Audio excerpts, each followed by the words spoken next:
khỏi đó. Nè.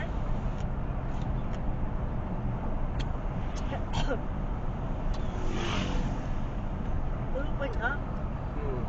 Có tục qua đấy cái chùm tôn bị mốc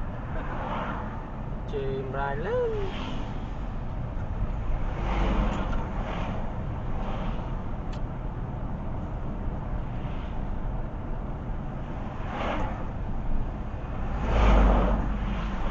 Má rồi anh bé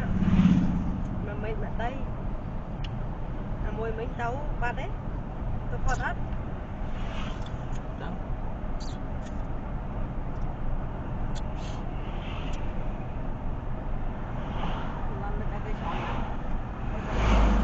còn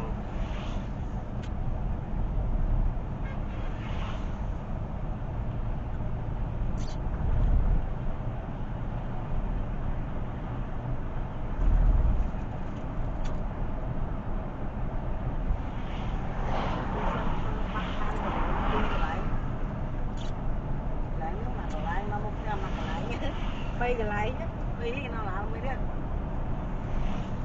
đi nó bắt đầu liền mấy nó cho hồn cha tự cha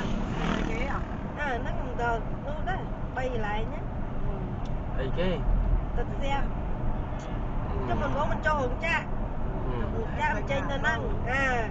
bắt đầu mà đi hết hồi tật xe mình đã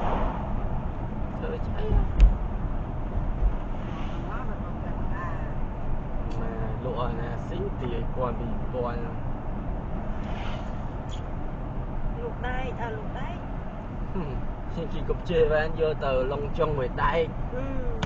cục chê lôi bán cho luộc đai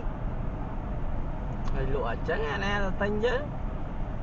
luộc đai phục một con kia mà vô